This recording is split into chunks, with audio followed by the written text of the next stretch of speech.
Welcome to my Halloween park. I know you're excited for the new nostalgia train. I'll guide you right there, and I'll tell you a spooky story too to pass the time and set the mood. A few weeks ago, a girl was sitting alone with her laptop as normal, but little did she know that that day was going to be anything but a normal day. She clicked a few times, and then all of a sudden, the flickering started. Then she's on holiday a few weeks later. It's a gloomy, dark evening, surrounded by the darkness. She opened up a picture of her boyfriend, and as she was zooming in on his handsome face, the shock and horror caused her laptop to flicker, and it flickered for the last time. The screen had been murdered by her own two hands. That girl was me. Yeah, my laptop broke. It's been the most horrifying thing to happen to me this spooky season, but the show must go on. Now that the spooky story is finished and we're waiting for the Halloween nostalgia train to come into the station, I'll just tell you about what I've recently played. Edna and Harvey, the Breakout. I replayed this, and because I like achievements, I decided to get the rest of the ones I needed. This is definitely a point and click game that is high on my favourites list, along with The Longest Journey and The Book of Unwritten Tales and lots of others. It's hard to pick a favourite. Released in 2008, the story follows Edna and her toy rabbit Harvey trying to break out of a mental hospital. Originally developed as a university project by the co-founder of Daedalic Entertainment, you can clearly see a lot of hard work went into this game. The story and the characters are entertaining. Struggle jug. The amount of lines is amazing. And the amount of combinations too, like there's so many. For example, you can use a pen to write on basically everything. You can squirt ketchup and mustard on basically everything. You can use a sharp chair leg on basically everything. The humour is weird and it did make me laugh. I do like to laugh, laughing is nice, so I'm glad when a game can make me laugh. Yeah! The music is catchy, really fits the whole bizarre situation that's unravelling. Surprise! Speaking of spookiness, I also played Soma, which I was definitely unsure about playing. I saw it being played online a lot, and I was like, oh no, that's way too scary for me. I'm not gonna try that. It's from the creators of Amnesia. I'm too much of a wimp to play that. Did something go wrong? But I decided to give it a go. I kind of felt like I was in the mood for it. You good? I think so. I feel fine. I felt like I needed some excitement in my life. But anyway, for someone like me who isn't super into stealth, I did enjoy this quite a lot. This game really makes you think about what it means to be human. I have no idea what it means to be human. I'm here making a video on Halloween nostalgia, so I think I have life figured all out. Questioning my existence is what I do on a daily basis anyway. The world of Soma takes place deep, deep in the ocean, where you struggle to survive. The story is pretty much as deep as the ocean too. All in all, I think this game is super cool. The style of it makes me want to look through countless pages of concept art, and I will probably go and do that after I've told you about the next game I've recently played. Voodoo Vince was a joy to play, and I remember buying it on sale sometime last year in preparation for October 2023, and I am very glad I made that detailed plan. This game is a gem. You help Vince run, jump and fight as he seeks to save his creator. The soundtrack is 100% one of the best parts of this game. It fits the game in a way that makes it all the more mysterious and exciting as you explore, fight and collect. I enjoyed a long list of elements, including the sarcastic humour and boss fights. Tastes like trout biscuit. This originally came out on Xbox in September 2003, but also has a remastered version on Steam. This game kind of weirdly reminds me of Psychonauts for some reason, I guess because they're both these stylish platformers. But anyway, Voodoo Vince, I recommend. Great game, great fun time. Lastly, I finished Secret Files Tunguska. This game is a point and click that's like a reimagining or loosely based on the Tunguska phenomenon in eastern Siberia from 1908. This event is apparently the largest impact event on Earth in recorded history, but it left no crater, so it's actually quite interesting if you want to look more into that. But this game is more so based on the story of Nina and the fact that her father is kidnapped, oh no, by a mysterious cult. They remind me of the black-robed people in Kingdom Hearts. Yeah, I really do love these pre-rendered graphics. So I love pre-rendered graphics in general, but these are really good. Actually, I think they're really beautiful in my opinion. I know I sound like a very, very broken record, but this was also a fun game. I really felt smart sometimes with the puzzles, which is a new one for me. Also, this has one of the best ending credits sequences of any point-and-click game that I've ever played. He is now a game designer for graphic adventures. You have to love a really dramatic ending. Look, the nostalgia train has arrived. It's pulling into the station. Ooh, exciting. All aboard. Choo-choo. I got scared easily when I was younger. I never liked people dressing up in costumes. Some smartboard games really gave me nightmares. I also remember when we watched Monster House in school. I really love it now, but it's really hiding the fact that it scared me. To be honest though, even Chicken Little creeped me out, so especially this character. Ugh. I remember I was really nervous and anxious to try playing, Uncharted, Borderlands or Bioshock in my early teens, mainly because I'd never really played games like them before. As in ones with the label strong violence and language. So when it came to Halloween, playing even the smidge of creepy level really had me trembling behind a pillow with my controller. Let's do this thing. I don't mean anything actually super scary. I just mean games like Wallace and Gromit on the PS2. It was something about the graphics, or just look at this face. It made me feel unsettled. There was this quest in Tony Hawk's Underground as well, where there were skulls floating around everywhere. I genuinely had to put the game down for a while. When loading up this game, the speed that I would skip this was probably faster than light itself. I slowly got used to spookier games though. Hooray! Whether you celebrate Halloween or not, there are lots of ways to feel spooky this season. It was always really fun seeing all the different ways that media and the real world outside would transition from summer to autumn and into more spooky themes as it got closer to the month of October. As someone who does prefer the colder seasons, I anticipated those Halloween specials and spooky game releases and all the decorations. I started to get scared though of people trick-or-treating. I think I would sit at my window and look at the cool costumes, but really hope that people would stay away from my house. I mean, if people noticed me in the window, I'm sure I was the creepy one.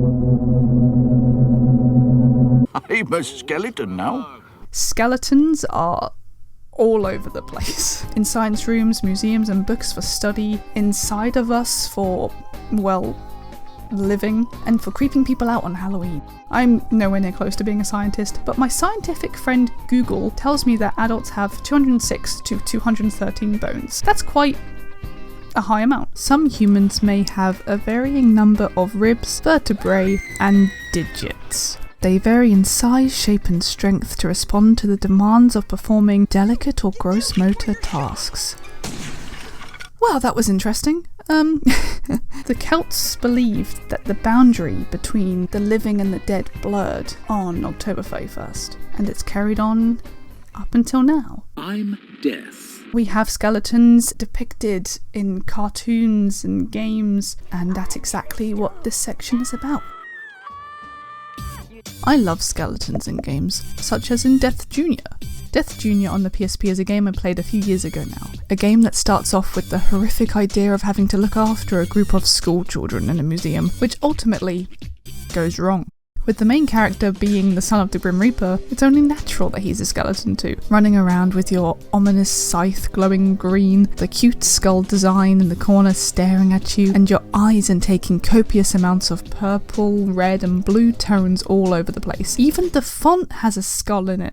It's positively skull-tastic. You can play the other two games, Death Jr. and the Science Fair of Doom, and Death Jr. 2 Root of Evil. All of the covers have this perfect atmosphere in my opinion. You could probably display all of them around your house as posters, as Halloween decorations. The old website also nails this atmosphere as well, and just listen to these sound effects.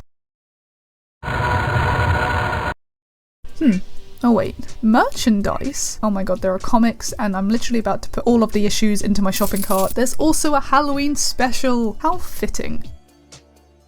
And another game that fits into this lovely party we're having is Medieval. Surprise! It also follows a skeleton, although this one is a bit taller. And again, there are these blue, red, green, purple colours that suggest a spooky night, a dark night. There are pumpkins, graves, pointy trees, rain, cobwebs, and this is in the main menu alone. This main menu skeleton, hi, is the highlight, by the way. Number 1 best skeleton, no doubt. This just proves my point from my first video where I said I believe in old video game menu supremacy. I believe in old video game menu supremacy. There's a great British gargoyle on the wall with wise words. It's the exact kind of voice you would expect to hear when you're huddled around a fireplace listening to maybe your grandpa read you a story. Well-to-do shoppers should check out the upper floor. That's where it's at. Thank you, Grandpa. After all that though, maybe you just want to play as and look at lots and lots of skeleton characters. Grim Fandango is an answer I will present to you. I actually found a physical copy of this game recently and I was very happy about it. I found the biggest horror of this game to be the difficulty, or maybe my brain capacity, because wow, I got stuck a lot. This game isn't super eerie, it just has skeletons, and skeletons are in this season. Although this particular scene in the game did make me jump out of my skin a little bit because it was very unexpected. Do you want to hear about some funny skeletons? There's this cartoon called Funny Bones. Contrary to what could be your belief, it's about skeletons. Surprise! It's a Welsh-British cartoon based on picture books from 1980, and I even found this one in Tesco. I hope all the kids use their club card on this one. And if you particularly enjoy dogs as cute little skeletons, for example like in Corpse Bride, then you will be pleased to know Funny Bones has one too. It's very cute. I don't know how to explain it, but a lot of old British shows just have this mysterious aura about them.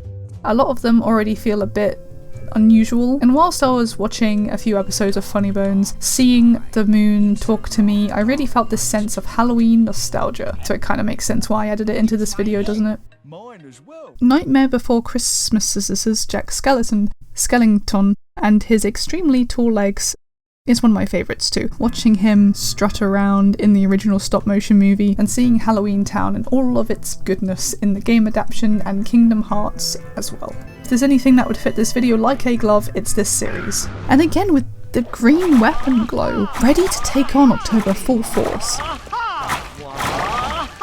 I have a controller holder as well, and as I look at it on a day-to-day basis I think, wow, what a great skeleton. Something's missing. In summary, of course, there are many skeleton characters that you can even put in your own special skeleton tier list. Each have their unique look, style, structure, and amount of bones. Club Penguin skeleton outfit would be number 1 for me, just saying. Skeletons are just relatable sometimes, you know. So, the history of a haunted location often makes you either want to visit or stay really far away. Haunted houses really became a popular attraction after Walt Disney himself created the Haunted Mansion, which coincidentally also has a film and a video game. The Haunted Mansion opened in 1969 and is still standing strong today. Despite never being to Disneyland, I am ecstatic that this is still operating 50 plus years later. Phantom Manor from Disneyland Paris and Mystic Manor from Hong Kong Disneyland are still open as well. And I totally understand why haunted houses / ghost walks are popular. For me, they make me feel a bit too anxious for my own liking. A way to experience a haunted place without actually going to one is, of course, video games. Gregory Horror Show comes to mind, or Gregory Soul Collector, as it's called in Japan. A super cool mystery survival horror based on a CGI cartoon anime show of the same name. In the show from 1999, the story revolves around mysterious places and bizarre characters where you ultimately have to escape. The video game adaptation focuses on the hotel as the setting, with bizarre characters where you ultimately have to escape. Spying through keyholes and sneaking around, eavesdropping and stealthing. This game does make you sit on the edge of your seat a little bit. The style is really cool. The director, Naomi Iwata, also created Midnight Horror School, another computer animated show from the early 2000s. I mean, just look at it.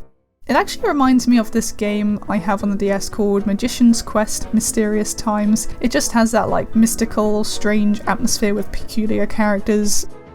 I feel like when people talk about nostalgia, I Spy comes up a lot. It could be I Spy in terms of the game you play in the car on trips. You know, I Spy with My Little Eye, something beginning with S, and it would be Sky because that's all the imagination you had. You can definitely feel the late 90s PC game aura with this one. I love 90s PC games, but I know for a solid fact that this would have terrified me as a kid. I honestly don't know if I could have even gotten through this part, this beginning part. Along with some Nancy Drew titles as well. I feel like now, even if you were sitting alone in a room, completely dark, headphones on, alone, this would creep you out at any age, surely. Hi! You must be Nancy. I think the most experience I have had with haunted mansions or haunted places in games was with racing games, and maybe some areas in The Sims. I mean, come on, the graveyards and the giant gothic mansions are a bit chilling. Or like the gothic objects in My Sims and the gothic house and gothic characters are just, it was just amazing. There are a lot of tracks that are based in haunted places, examples such as the Haunted Mansion in Disney Magical Racing Tour on PS1. Also think the Twisted Mansion in the more recent Mario Kart 8 is really cool as well, and I think I raced on the DS Luigi's Mansion track a million times. Speaking of Luigi's Mansion, how do you not mention Luigi's Mansion in a video like this? I've never played Luigi's Mansion, which is an absolute crime that I want to uncommit. Luigi is clearly the king of exploring haunted mansions. And also, I really enjoyed building those haunted, spooky attractions and games, like in Roller Coaster Tycoon, and there's some in Thrillville as well, I think. The sections you see in this video were made in Roller Coaster Tycoon 3, and it was so fun. I tried Planet Coaster first, but I wanted something a bit more nostalgic. I had a look at all of the spooky items and rides and felt very festive in the Halloween sense. Can you use festive for Halloween? I don't think so. Anyway, let me know if there are any haunted mansions you've gone in and experienced, and tell me in full novel form, because I avoid scary places all the time. Also, there was a haunted house in Club Penguin. Ghosts, ghouls. What is it that ghosts do? Spy on you when you're sleeping or move around furniture a couple of centimeters or something? Similar to skeletons, ghosts are related to death, but rather than being a confirmed framework inside of us, ghosts are more considered to be from, folklore. The idea of ghosts or spirits or apparitions or phantoms or ghouls or poltergeists, etc., comes from the belief in the existence of some sort of afterlife or manifestation of the dead, even though it can be quite creepy to think about. To be honest, the way that I picture ghosts is like Casper. Hi there, Casper. And then there's, King Boo or Ghostbusters or Scooby-Doo or maybe even Pac-Man's little ghosts. I was into ghosts, but they're so mainstream now. They're like cell phones. When I was thinking about ghosts, A Christmas Carol popped up in my head first, mainly because it's really creepy. I found it really creepy. I don't know if hate is the right word, but it chilled me right to the bone. I was really fearful of the 2009 version, which funnily enough I remember watching the Blu-ray. The Muppets version too was quite scary to me. I mean, wow. Let's look at the ghosts from Mickey Mouse instead now, shall we? The short Mickey Mouse's Lonesome Ghosts, released on December 24th in 1937. The short features Mickey, Donald and Goofy as ghost exterminators. The fact that you can watch this on a Fisher-Price movie viewer is absolute insanity. I want to experience that at least once in my life. These ghost characters have turned up again and again in Mickey Mouse media, and I can see why. They're very, very stylish. The ghost obviously didn't want to talk. Perhaps it was shy. Switching to some games, Ghost Master, a game made by a British developer called Sick Puppies. Wow, what a name. It seems that they only made this game and another game called Pipe Dream 3D. Ghost Master is a PC/PS2 game from 2003. A game where you manage an organisation of ghosts, causing, I quote, hauntings, possessions, and all manners of astral disturbances. I had a lot of fun. I also just want to point out the website here, I love it so much. The essence of ghost is all over the place. This woman looks terrified, the background has some ghostly effects. I also found this game called Ghost Vibration on the PS2. That puts all other voice acting in games to shame. But you don't understand. You have to exterminate the ghosts that inhabit an old mansion. What I found interesting is that the developer for this also made Blue Dragon, Yoshi's Island DS, and the Blinks games, and a personal favourite, Club Penguin Game Day. There's a lot of ghosts here and there in games and in cartoons. There's the ghosts from Monkey Island, which are pretty cool. I mean, the ghost ship is a pretty big part of the game. And then there's the Flying Dutchman from SpongeBob. There's a show I found called Dude, That's My Ghost. But yeah, all in all, ghosts are pretty cool. Do I believe in them? I don't know, because like I said, when I think of ghosts, I think of Casper. And then they're not as scary anymore. Those like cute and little fun ghost stories definitely always have a place in my Halloween plans. And of course, here's the ghost outfit for Club Penguin. Halloween every night, forever! Pumpkins. I hardly ever carved pumpkins growing up, truth be told. I think the first time I carved a pumpkin was in like 2020 or maybe even later, and it wasn't very good, I'll just say that. I know, and maybe it's a crime. I also didn't pick pumpkins growing up, and I didn't like going into supermarkets, so the closest thing I got to a pumpkin was pumpkin seeds that my parents would buy. Care for a pumpkin seed? Carved pumpkin lanterns or jack-o'-lanterns come from, I believe, an old Irish ghost story called Stingy Jack. He was a wandering ghost with a turnip, so he did what most people would do, which is light the way with the fire in a carved turnip. And I think people sort of copied that, and then they realised turnips weren't that easy to carve, so they thought pumpkins might be better.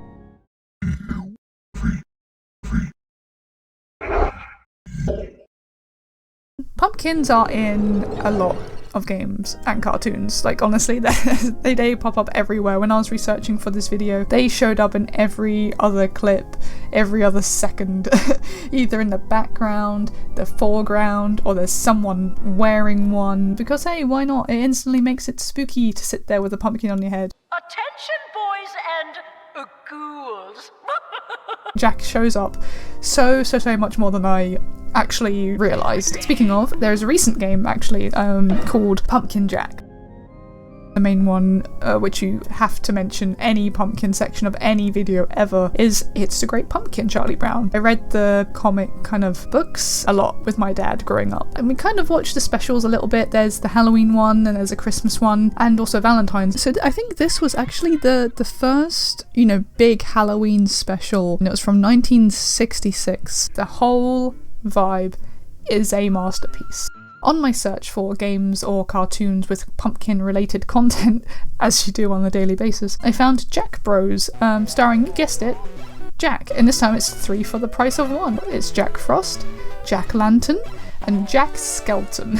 This is developed and published by, you guessed it, Atlas, absolutely renowned for Megami Tensei and Persona. This Jack Bros is a spin-off of Megami Tensei. If you don't know, the console The Virtual Boy is actually something I don't ever want to try due to the many associations it has with motion sickness. Even though it looks very cool, it was a complete failure. But this game, Jack Bros, released on there, and it did fairly well considering. I really like the designs on the select player page, very pumpkin-y. Similar to this, I did find arcade games with pumpkin characters either to play as or to fight against.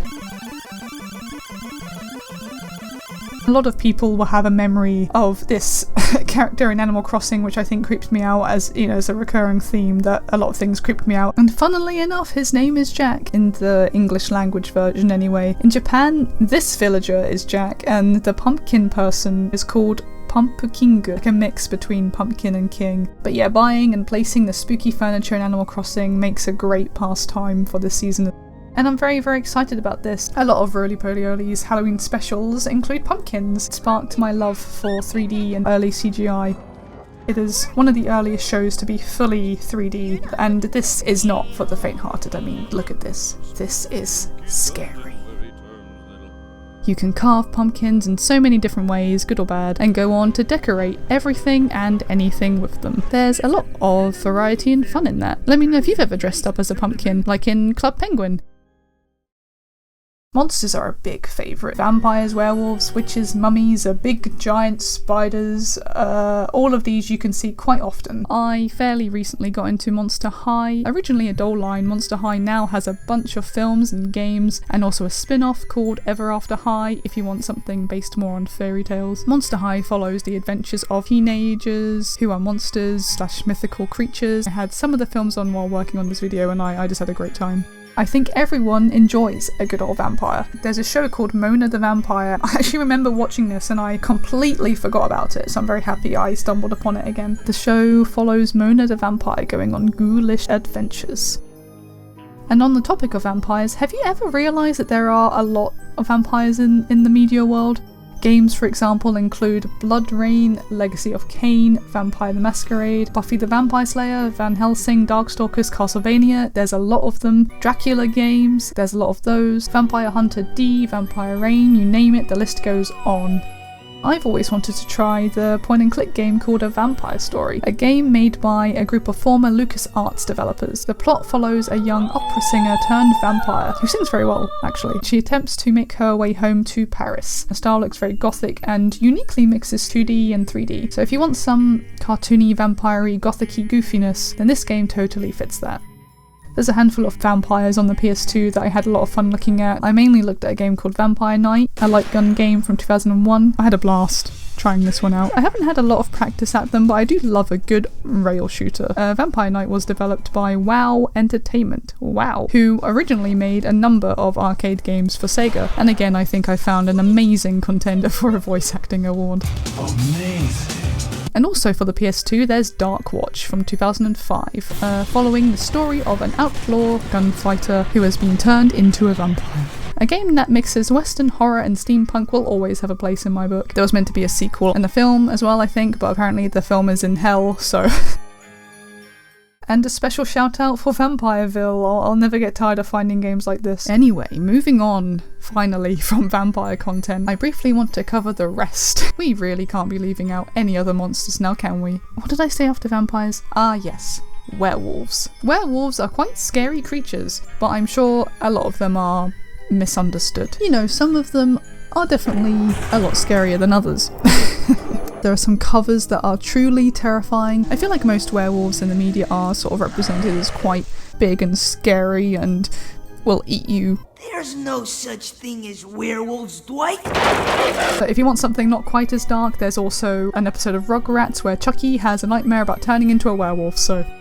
Earlier I also mentioned witches, and there's definitely a lot of witchy characters, witchy people, witchy media out there. Bayonetta, we love you. The Witch in Bratz Kids, we love you. Witch in Ben and Holly's Little Kingdom, you're great. The witches in Shrek, you're all fantastic. Good Witch from Dora the Explorer, amazing outfit. Wait, what was I talking about? Oh yeah, Halloween nostalgia. As for other monsters, there's a lot of mentions of Frankenstein and Frankenstein's monster around, and wow, look, I have examples for those too. Yeah, I did my research. Alvin and the Chipmunks met Frankenstein. There's Frankenstein in Hotel Transylvania, along with, pretty much every monster, by the way, I should probably mention that. There's this game called The Island of Dr. Frankenstein, which was a very quick addition that I found to this list just before recording, so it has a lovely, lovely cover. There's also this Toys R Us game that has Frankenstein, and Ghost, and Witch, and Mummy Baby, and Spider, and Skeleton, and Sticky.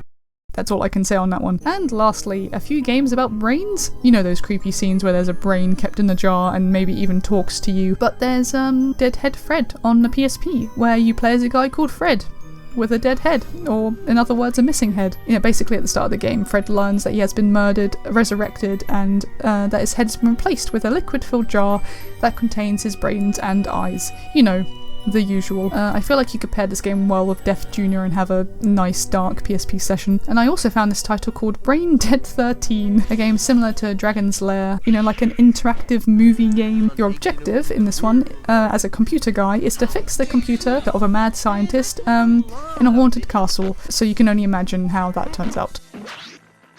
Anyway, enough of brains and jars, you might not be able to sleep tonight. Trick or treat! Trick-or-treating is a huge part of Halloween for a lot of people. For me, as mentioned earlier, not so much, but there's a lot of cartoons that revolve around that specific event. You know, there's always the trope of, oh no, don't go to that really creepy house down the road where that isolated creepy old lady lives, where she only leaves her house to check the mailbox and has 20 cats. Being a kid who wasn't too into trick-or-treating, seeing the scenes in cartoons where the streets were tremendously decorated, every single space is filled with something spooky, where there's lots of light and music and decorations. Honestly, going down the street in real life wasn't my thing, especially knocking on doors and stuff. I couldn't do it. My cousin and I could never brave walking down people's driveways. I mean, it was scary enough to do even when it wasn't Halloween. But I feel like the designs for these things in cartoons, they were just executed in such a fun way. It really did make me feel like I'd taken part. It felt like I had experienced the full evening and gone out. Don't worry, luckily enough, I did always get sweets and candy around that time anyway, so I had my sugary treats. Costume Quest is a great addition since it has Halloween and trick-or-treating as the main theme. It was released by Double Fine. In the game you collect candy in true Halloween fashion, but then you get new abilities from them as well, which is very cool. You know, I wish that would happen in real life, but that would probably be quite dangerous, so I just know I want the power of being a banana. There's only good things to say about a game that has Steam achievements that are pumpkins. Now, there's this chapter in Bully, and of course if you know Bully, you'll know what I'm talking about. The Halloween spooky mission. This focuses more on the trick aspect of Halloween. You get to throw eggs, trip someone up with marbles, in general take part in a big prank. It's awesome. Castlewean has quite a big Halloween plot. Halloween. See, this is how the game starts. Halloween. There are levels where you can run through a forest, a haunted house, catacombs, secret laboratories, a cemetery, a crypt. What more would you want to run through?